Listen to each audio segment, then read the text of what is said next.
Hi there, TaffyRue here, and welcome to another exciting edition of Features by TaffyRue, where we get to put the spotlight on young, upcoming artists who are bubbling under.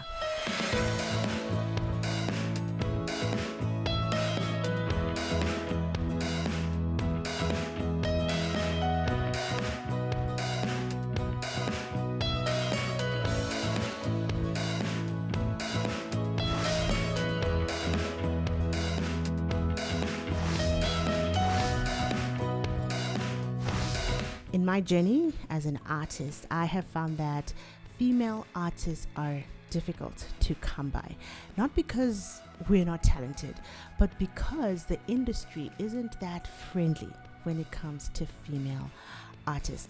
That is why I am super excited to be talking to a talented young lady today. And not only can this amazing lady sing, she has got an incredible voice. And not only can she sing, but she's also gifted in something else that I found completely surprising, and I'm excited to be talking to her about that. Rona, welcome. Hello, TaffyRue. Thank you for having me. It's my pleasure. I love your hair, by the way. Oh, thank you. Thank you so much. You should definitely give me some tips on how to manage natural hair. Definitely, I will. Yeah. So thank you so much for coming and for joining me. I look forward to talking with you today. I look forward to talking to you too. Thank you. Awesome. So for those people who don't know, maybe you can tell us a little bit about yourself. Who is Rona? What does she do? Oh, okay. And by the way, thank you for the amazing intro. That was really, thank you. No, everything I said is true. Everything I said thank is you. true. All right, thank you. Okay, so my name is Rona Abraham, and I'm a singer. I'm an artist, and I'm also an agronomist. I'm doing a diploma in agriculture. Yes, stop right there before you move on. Yeah. Like I mentioned in the intro, I was surprising. I think I'm guilty of judging a book by its cover when it comes to that. I did not expect someone like you to be doing agriculture. How did you get into agriculture? Oh, okay. Like just what you said right now, I come across it like all the time. Whenever I tell people that I'm doing a diploma in agriculture, they're like, wait, you are doing a diploma in agriculture? Yeah. I'm like, yeah. They always find it surprising. So yeah, I understand. I'm not the only one. Yeah, you're not the only one. I'm used to it. Okay, so agriculture, I think it has always been my thing in a way, but I just never knew. When you're young, you just think it's something that you just generally like. So yeah, growing up, I've always been a nature fanatic. Like I love nature a lot. Like I can just go out for a nature walk, and I find it very therapeutic. Wow. So I could just imagine like my whole life working with plants. That could be like therapy all the time. Yeah. In a way. So yeah, I did agriculture in high school, and I passed it on my O levels. So I went for A level, then I did something completely different. And for a moment, it really felt like, no, I can't be doing this for my whole life. And it wasn't even aligning with what I wanted for myself. So in that moment, that's when I sat down and I was like, no, I think it's high time that I drop this and I do something that feels more like my purpose. So that's when I left. Then I started doing agriculture. So what were you doing before agriculture? You were doing A level? Yeah, I was doing A level. So you dropped A level? Yes, I think I went for like 3 months. Wow. And my parents were like, okay. But I'm glad they understood. Because, amazing. in these times, parents don't really understand stuff like that. They're like, no, we have been wasting our money for 3 months. What are you saying? I mean, if I'm to put myself in your parents' shoes, I would be like, what? You're already doing A level, true. right? And plus, why don't you just finish? Exactly. Plus there's this thing that people just believe that you just have to go from high school, then you go to A level, then you do university. Like it's something that people have normalized, and taking a different route can be quite weird. And people you face resistance. Okay. Yeah, exactly. Yeah. So yeah. So how did your parents then actually allow you to move to do the diploma in agriculture? Okay, so they had already seen that I loved nature. Home we had a little garden back then, and I would always be in there like taking care of the plants and stuff. So I think it's something that they saw that it was already in me. Plus, it's something that's very lucrative these days. Like, when you're in agriculture, it's kind of a bit more guaranteed that Okay. you're gonna, be a bit successful than, these other careers and stuff. So I feel like it wasn't really hard for them to be convinced because, people are all about the bag these days, kind of, anyway. Yeah. So, yeah. Okay, no, that's amazing. That's amazing. Okay, so let's go back to the music, right? How did you get into music? How did you start? What was your journey like? Okay, music wise. Okay, so I back then at some point in time I had to move, like from staying with my parents to staying with my aunt. So when I shifted and I went to a new school, that's when I met these three amazing young ladies. So I don't know if it was a coincidence or anything, but when I got into class, like they sat like very close to me, like they were my neighbors, three of them, and then I was the fourth day. Yeah. So I don't know how it happened, but we would always find ourselves singing all the time, and it was really nice. And then people would always complain, like, you guys are always singing. You're always making. Yeah, we were the noisemakers. Like, there's no time you're in your noisemakers at Teshek. We were like, always you were there. Yeah. So, yeah, that's how it started. So we would sing together. So at some point, there was a talent show at school, and we were like, come on, why don't we sing? I mean, this is an amazing opportunity for us. So we thought it was just something we were just doing for fun, you know, because we loved it. So lucky enough, like close by, there was this amazing lady too who was doing music at Zimbabwe School of Music. So she mentored us, and we did Japraiser songs. And that time, I think Dopa Ineta and Mdara Chawya. Oh, okay. So we like mixed up the songs, and Mdara Chawya was there too in the mix up. So we sang the songs, and when we sang, the crowd went crazy. Wow. And I was so surprised, like, oh my word, the crowd is going crazy for us. Yeah. So yeah. And then surprisingly, we won the talent show, and I was like, oh my word. So I think that's when I really realized that, okay, so I can actually sing, you know. Yeah, so I think that was the time that I really that was the started. thing that gave you that assurance that you can sing. Yes, exactly. Interesting. So do you still sing with the group of young ladies? Unfortunately, no. Okay. Yeah, because when people grow up, we take different routes. Yeah, so the other one is doing something else. The other one is going to work. The other one is going to school. So we hardly find the time to meet and try to sing. Yeah. But then when we do meet, like, for those girls outs and stuff, we sing a little, and it's fun, Yeah. Yes. Okay. So are you now singing by yourself, and what has the journey been like singing by yourself? Okay, yes, I'm now singing by myself. And the journey has been okay, I think, because, at this stage in life, I'm trying to balance school. I'm trying to balance finding myself, who I am. And in music, I'm trying to find my sound. What do I even like? What sounds, what comes naturally out of me? It's really difficult. Like these days, you'll be surrounded by a lot of things, a lot of styles, a lot of sounds. So having to know that, no, this is not my thing. This was influenced on me. It's difficult. And knowing, like, this is my sound. This is what I like. So I think I'm still at that point where I'm trying to find my sound, Your sound. my own style. Yeah. So, but so far, I think we are going well. Okay. We are So going at this somewhere. present moment, Yes. which artists do you feel inspire you, or that you feel you'd like to sound like, or that you'd like to be compared to in terms of sound? All right. Locally, I really love Anatolia, and I also love Tami Moyo. Okay. I feel like their sounds, I really love their sounds, and I think they resonate with something in me. So I think if I'm to make like music more, I think it would definitely sound It would something even like that. sound something like that. Yes. Interesting. Okay, yes, I definitely love Anatolia. Girl, she's amazing. She is She is amazing. amazing. Yeah, it's Yeah. always good when you see artists, female artists, really grow and become something Internationally. internationally. Girl, that's Yes, amazing. yeah, Yes. definitely. Okay. Okay, so what can you say? Have you written anything of your own lately, or are you still just covering songs? I did a few covers, and I also wrote a few songs. I think I wrote 2, and they were recorded, and then I featured on 1 song. Okay. And I'm working on something like right now. Oh, nice. Okay, and when do you think it will come out? I'm not quite sure, but I think 2-3 months from now, like it's Okay. still, I just started. I'm definitely Yes. looking forward to that. Definitely. I'll give you a listen. Awesome. Okay. I know I first met you at the Bring It On talent show, and you sang Nyasham Toneri's song really beautifully. I must say it was amazing. Thank you. And I was like, I definitely need to sit down and talk to this young lady. What do you think you want to do with your music? Okay, with my music, personally, I love music, right?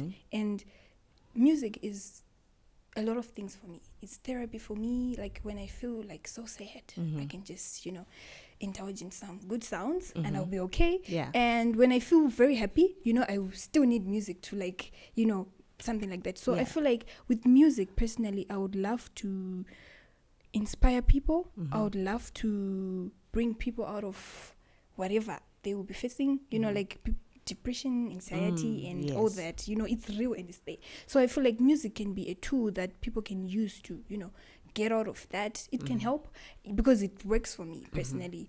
And also I would really love to inspire other young people like me, when you're looking from when you're still down and you're looking, you're like, damn, will I ever make it? Like, can I ever get there? So I want to be that person who people can look up to and see that she was there at a certain time, but right now she's there. So it's possible. It's something that can be done. So I want to inspire people and I want to heal souls and touch people's lives. What do you listen to when you're feeling down to cheer you up? Okay, I usually listen to gospel music and I love Minister Michael Mahendere and I also love Anatolia, like I mentioned. So I think those are my go-to people a lot. And I also love Georgia Smith, if you know her. So I feel like those are the people that I really listen to a lot when I'm very low. All right. And when you're happy? When I'm happy, I can listen to anything when I'm happy. Like, for example, I can listen to a Japreza song. Even what's his name? Even Enzo Aisha. I can just vibe to anything when I'm happy. So I'm not really that picky. I can listen to anything anytime. All right. That's amazing. Okay. You. So maybe now we can switch around tables, right? And maybe you can ask me some questions if there's anything that's burning you'd want to know from me. All right. Yeah. Okay. So I would really love to know, at some point I know you were just like me. You didn't know where to start and anything. Yes. So what inspired you to start? What inspired you to be like, no, I'm going for this? Wow, that's a very good question. If I'm to think about what inspired me to get into music, I think from the time I was about 5 years old, not 5 years old, I lie, 10. Okay. Yes, I think 10. I knew I wanted to do some sort of music growing up. And then I thought it would be like, a hobby and I wouldn't do it seriously. But when I got to upper six, I had an experience that really showed me that music is powerful. So I was leading praise and worship. Oh, wow. I was doing a prayer meeting and there were these young ladies who weren't supposed to be there. Okay. They were forced to be in this prayer meeting. Okay. But and then I was leading praise and worship. And then, something said to me, I think it was the Holy Spirit. It was like, open your eyes. Yes. And then I opened my eyes and then I saw these two young ladies dancing their hearts out. They didn't want to be there, but no, they were enjoying themselves because of the music. And because of that experience, I knew that I had to do music. Music was extremely powerful and I had to play a part, my small part. So that's what motivated me to really take music seriously. So even when I went to university, I studied economics and finance, whatever. I knew that I'm just doing this, but I'm going back and I'm going to do music. Yeah. So that's what inspired me. Yeah. Oh, that's amazing. Oh, yeah. In the intro, you mentioned something about it being very hard for female artists. Yes. So has it been hard for you? Definitely. I mean, right? I'm sure a lot of people, a lot of other artists can also testify to the fact that it is hard. It's not for the faint of heart, the music industry. And especially when you're doing Christian music, you have to be extremely vigilant, especially when in your prayer life, and you have to be sure that that is what God has called you to do, because when things are not working in the way that they're supposed to, you need to really cling on to God to help you to keep going, even when it feels like nothing is happening, because God works in the background, you know, as you, it's not always pachena. Yeah, true. So when that is happening, I'm sure probably like I have a testimony in terms of agriculture. Okay. The times that, you know, my husband and I used to try and grow things in our garden, you know. So you would plant, and then, you know, you'd water, and then you see nothing is coming out. Nothing is coming out, you know. And, you know, after a few days, couple of days, you're trying to see what's growing, like, especially with carrots. You know, you can't really see what's going on down there, you know. So it's the same thing with music, you know.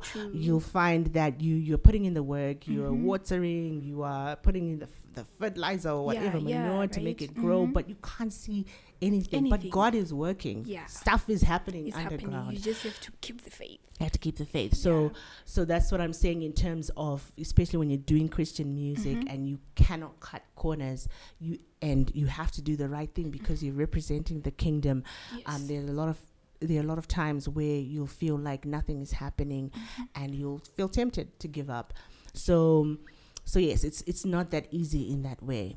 Yeah, that's super true. Yeah. Wow. Okay. So, you know, I'm planning to do what you are doing. So what advice would you give me? What advice would I give you? Staying rooted in God. Basically, that is the first and foremost. I think the Bible says, seek ye first the kingdom of God and everything else will be added unto you.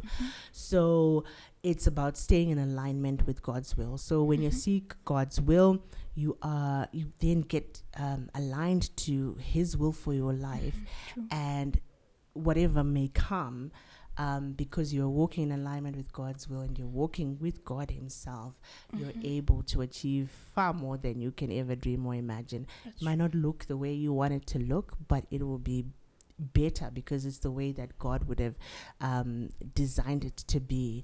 And it's always, because he loves us, it's always the best for us. And we don't realize in the time, but when you then look back at it in hindsight, you'll be like, oh, okay, this is why this happened, and all of those things, and you understand that okay, God's plan is perfect. Yeah, you know, like they say, it will never make sense if you're trying to look at it from where you are, trying to look where it's going, but it will always make sense when you're trying to look at it like backwards. You'll be like, oh, that's why that happened. Oh, okay. Wow, thank you so much. You're welcome. Okay, so maybe just to wrap up, what advice would let's slow down. Let's say, what lessons have you learned from doing music or from doing farming that you can apply to just life in general? Okay. All right.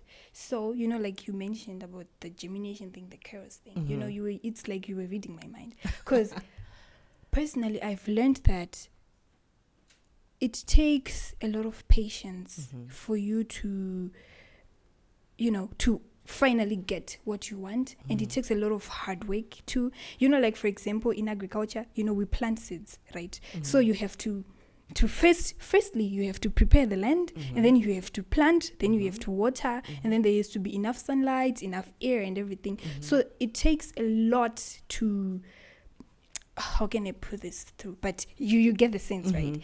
So, and also the other thing is, whatever you nurture, whatever you give love, it will always grow. So like even the plants, when you nurture them nicely, when you water them nicely, you weed them, you take good care of them, they will grow and they will do amazing. So the same with life and the same with talents. You know, if you nurture it, if you like, you work so that you make it good, if you do everything that you need to do to make it good, it will be good. So don't sit there and expect the plants to come out, and don't just do things haphazardly and expect them to be productive. So I feel like if you nurture stuff and if you be patient, it will work out. Awesome. Yes. Okay, so maybe you can just give advice to anybody who's going to watch this, who's got a gift, who's got a talent or something that they love to do. What word of encouragement would you give them? Oh, okay. All right, so I believe that talents are God given. God gives us talents and He knows what He wants us to do with those talents. So I feel like we just have to pray for alignment, that God aligns us to His plans for us and to His plans for our purpose with our talents. So, you cannot make something work out of its source. So if it's your talent, if you want it to work like the way it should work, stay connected to God and it will work. Powerful. Yes, thank you. Awesome. All right. Thank you so much for coming through and having this conversation with me, Rona. Thank you for having me. Yes. Thank you so much. All right. There you have it, ladies and gentlemen. The young lady spoke. We need to stay connected to the source. And with that, we end today's episode of Features by TaffyRue.